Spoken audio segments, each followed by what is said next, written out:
FluoRender tutorial. Component selection. We added a series of new functions for selecting components to simplify the component analysis process. This video demonstrates how you can select components more easily. This example dataset has several tens of round objects to be separated. We open the Component Analyzer from the main toolbar.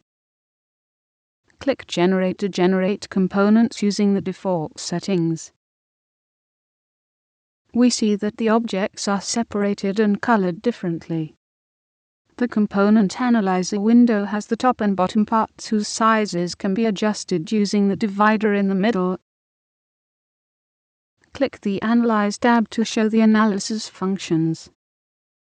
Click Analyze Selection to generate a list for the information of the components. Scroll around the table to view the full information for these components.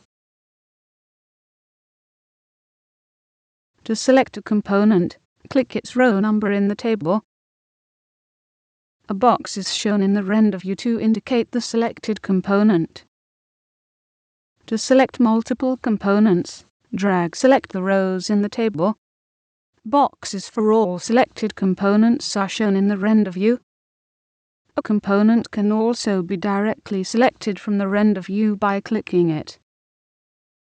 The selected row in the table is updated accordingly to indicate its information.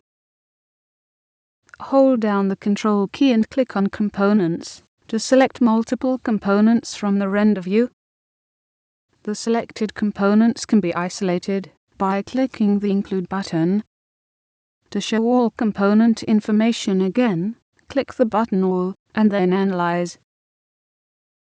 Select multiple components from the render view.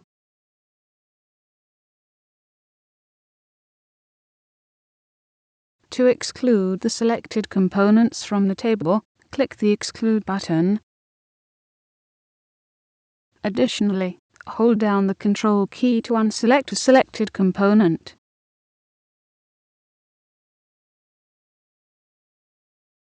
The Control key works when there are single or multiple components selected.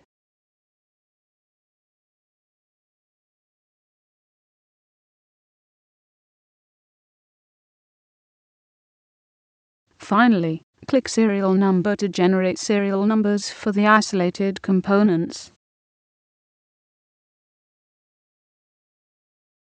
In conclusion, the new functions for component selection link the render view with a list of component information. They make analyzing datasets containing complex substructures much easier than previous versions.